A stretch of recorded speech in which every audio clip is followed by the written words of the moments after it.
नमस्कार। Transition metal के part 5 में आपका स्वागत है। पार्ट 4 में हमने चर्चा की थी कॉम्प्लेक्स फॉर्मेशन और कलर और कंपाउंड्स के बारे में। 5 में हम चर्चा करेंगे अदर प्रॉपर्टीज के बारे में। सबसे पहले इंटरस्टिशियल कंपाउंड, अंतराकाशीय यौगिक।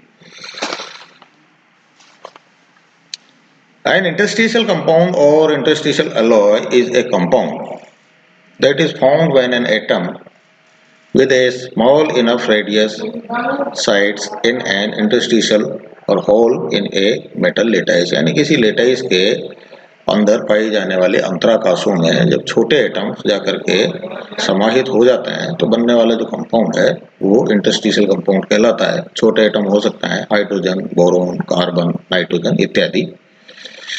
फॉर्मूला इसका हमने दिया हुआ है Rnm/Rm इज लेस देन 0.59, यानी रेडियस ऑफ नॉन मेटल में यदि रेडियस ऑफ मेटल का भाग दें तो उसका मान 0.59 से कम आए तो इस प्रकार के जो कंपाउंड्स हैं वो बनते हैं। डायग्राम में दे रखा है, काले बिंदु जो नजर आ रहे हैं वो मेटल एटम्स हैं और जो व्हाइट गोले नजर आ रहे हैं वो छोटे एटम्स हैं। दूसरे डायग्राम में रेड बॉल्स जो नजर आ रही हैं वो मेटल एटम्स हैं और उसके बीच में जो सफेद बॉल्स नजर आ रही हैं वो छोटे नॉन मेटल एटम्स हैं। और ये कंपाउंड, इस प्रकार के जो कंपाउंड्स हैं वो कहलाते हैं इंटरस्टिशियल कंपाउंड्स। अब नॉन स्टोइकियोमेट्रिक कंपाउंड्स, इसका शुद्ध हिंदी तो होता है अरस समीकरण मितीय यौगिक, लेकिन आजकल वो प्रचलन में नहीं है, इसलिए आपको हिंदी की पुस्तकों में भी ये नॉन स्टोइकियोमेट्रिय यौगिकों के नाम से मिलेगा। ये क्या होते हैं? वे कंपाउंड, वे यौगिक जिनमें एटम्स का अनुपात निश्चित नहीं होता, यानी जिनमें स्थिर अनुपात के नियम का पालन नहीं होता। जैसे एग्जाम्पल के लिए FeO, एक Fe एक ऑक्सीजन है, आयरन ऑक्सीजन, फेरस ऑक्साइड, तो उसमें स्थिर अनुपात के नियम का पालन हो रहा है, यानी दोनों 1:1 में हैं। लेकिन यदि किसी कारण से, जैसा यहाँ दे रखा है, Fe 0.91 से 0.98 तक हो और ऑक्सीजन 1 हो, तो इस प्रकार का यदि अनुपात बन जाता है तो इसमें स्थिर अनुपात के नियम का पालन नहीं होता है और ये कंपाउंड नॉन स्टोइकियोमेट्रिक कंपाउंड कहलाता है। अब यहाँ पर एग्जाम्पल देखने जैसे लगता है कि जैसे Fe को तोड़ करके अपन ने 91% कर दिया है। ऐसा नहीं है। इसको आप यूँ समझ सकते हैं कि एक ब्लॉक में यदि ऑक्सीजन के 100 एटम्स हैं तो आयरन के भी 100 एटम्स होने चाहिए, लेकिन 100 की बजाय किसी कारण से, जो कि आगे बात करेंगे हम, वो 91 या 91 से लेकर के 98 तक रह जाते हैं, तो उनका ये रेशो हो जाता है। तो इस प्रकार के जो कंपाउंड्स हैं वो कहलाते हैं नॉन स्टोइकियोमेट्रिक कंपाउंड्स। इसके ये कुछ एग्जांपल्स दे रखे हैं टेबल के अंदर, जो आप इसको देख सकते हैं। नीचे जो दूसरा ब्लू कलर का डायग्राम बना हुआ है उसके अंदर छोटे और बड़े यौगिक अंदर की तरफ हैं या होल्स हैं, जिसके कारण इनका ये रेशो गड़बड़ा जाता है, वो दिखाने का प्रयास किया है। अब है hydrolysis of salts. Transition metal compounds का आसानी से हाइड्रोलाइसिस हो जाता है। हाइड्रोलाइसिस जल अपघटन, दो वर्ड से बना है, हाइड्रा और लाइसिस। हाइड्रा यूज करते हैं हम पानी के लिए, एजा यूज करते हैं नाइट्रोजन के लिए, थाया हम यूज करते हैं सल्फर के लिए। तो हाइड्रा वर्ड पानी के लिए यूज करते हैं। लाइसिस का मतलब होता है टूटना। तो हाइड्रोलाइसिस का मतलब क्या हुआ? पानी के मॉलिक्यूल का टूटना।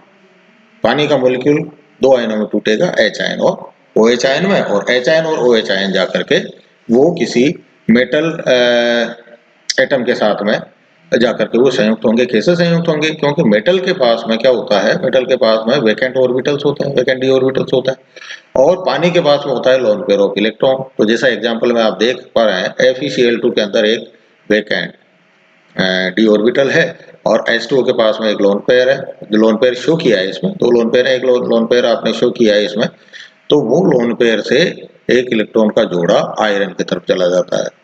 आयरन की तरफ चला जाता है तो इससे कंपाउंड बन जाता है, एक कोऑर्डिनेट कोवैलेंट बॉन्ड बनता है, और फिर इसमें से HCl बाहर निकल जाता है तो FeCl और एक OH इसके अंदर जुड़ जाता है, Cl निकल करके, फिर एक H2O का एटम इसमें जुड़ता है और ये FeOH होल ट्वाइस बनाता है। अब यहाँ पर हालांकि इस चैप्टर में यहाँ पर नहीं दिया हुआ, फिर भी मैं चर्चा करता हूँ। यहाँ पर जब ऑक्सीजन से lone pair of electron iron की तरफ जाता है, वैकेंट डी ऑर्बिटल्स में जाता है, तो चूंकि उसके पास में इलेक्ट्रॉन पहुंच गया इसलिए उसके ऊपर नेगेटिव चार्ज का एक्यूमुलेशन होता है। और हम जानते हैं कि मेटल की टेंडेंसी, मेटल की नेचर नेगेटिव चार्ज को अपने ऊपर रखने की नहीं होती है। मेटल हमेशा पॉजिटिविटी के अंदर विश्वास करता है, इसलिए वो पॉजिटिव चार्ज अपने ऊपर रखना पसंद करता है। तो वो क्या करता है, वैकेंट ऑर्बिटल में तो ऑक्सीजन से लोन पेयर ले लेता है, लेकिन अपने ऊपर जो इलेक्ट्रॉन है उसको वो, जिसको हम बोलते हैं बैक डोनेशन से, वापस ऑक्सीजन को देता है। इसी के फलस्वरूप वो HCl बाहर निकलता है। नेक्स्ट प्रॉपर्टी इसकी melting point and boiling point.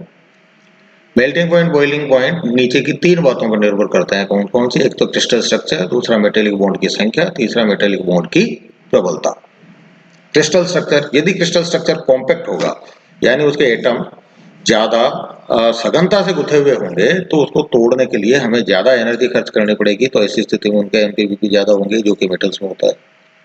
Metallic bonds की संख्या, यदि मेटेलिक बॉन्ड्स की संख्या अधिक होती है तो जाहिर सी बात है उनमें कॉम्पैक्टनेस बढ़ेगी और उनका एमपीवीपी ज्यादा होगा। अब ये मेटेलिक बॉन्ड्स क्या होते हैं और इनकी संख्या क्या होती है, इसके बारे में चर्चा हम अगली स्लाइड में करने वाले हैं। तीसरा है मेटेलिक बॉन्ड्स की प्रबलता। मेटेलिक बॉन्ड यदि प्रबल होंगे, जो कि जाहिर सी बात है, नॉर्मल बॉन्ड से मेटेलिक बॉन्ड प्रबल होता है, तो ऐसी स्थिति में इनके एमपीवीपी ज्यादा होते हैं। इसीलिए ट्रांजिशन मेटल्स में क्रिस्टल स्ट्रक्चर हम कह सकते हैं कि कॉम्पैक्ट होता है तथा इनमें मेटेलिक बॉन्ड की संख्या व प्रबलता अधिक होती है, इसलिए इनका एमपीवीपी अधिक होता है।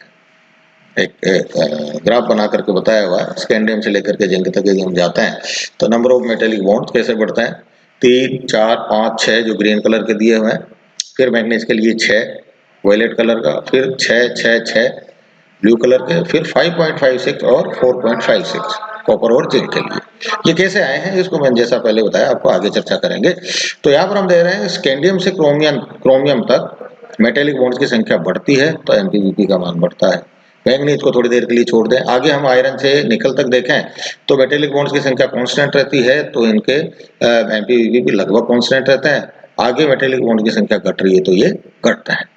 मैंगनीज का स्पेशल केस है। मैंगनीज के अंदर क्या है, एमपीवीपी, मैंगनीज का एमपीवीपी क्रोमियम से कम होता है, जबकि क्रोमियम में और मैंगनीज के अंदर दोनों के अंदर मेटेलिक बॉन्ड की संख्या समान है, तो इनका एमपीवीपी सेम होना चाहिए। लेकिन फिर भी मैंगनीज के लिए इसकी value value melting point, boiling point की कम होती है।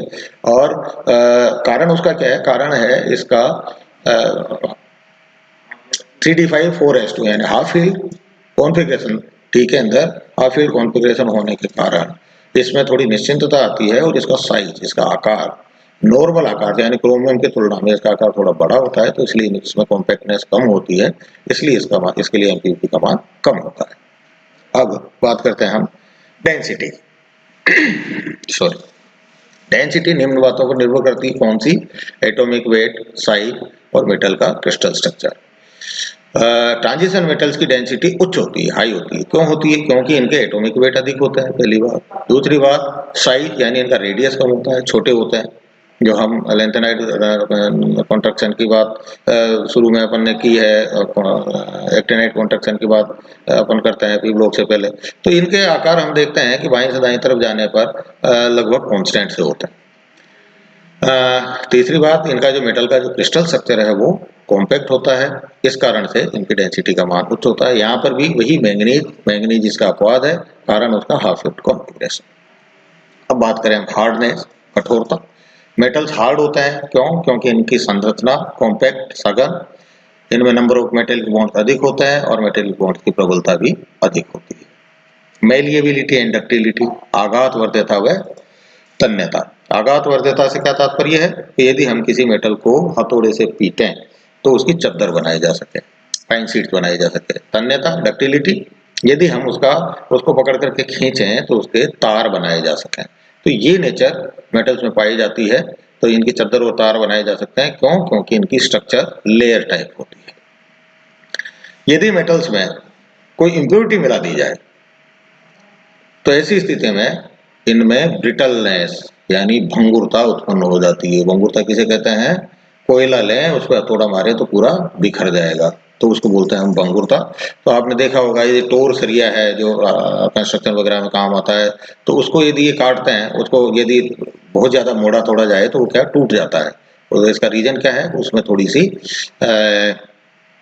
इम्प्योरिटी मिलाई जाती है ताकि उसमें जंग नहीं लगे, इसलिए उसके अंदर थोड़ी सी भंगुरता आ जाती है। उसको बहुत ज्यादा फाइन उसके तार नहीं बनाए जा सकते हैं। जबकि प्योर गोल्ड यदि आप लें या मेटल्स जो है, प्योर मेटल्स हैं, उनको यदि आप खींचें तो सोने के भी, चांदी के भी, लोहे के भी तार खींचे जा सकते हैं। ये होती है उनकी मेलिएबिलिटी एंड डक्टिलिटी।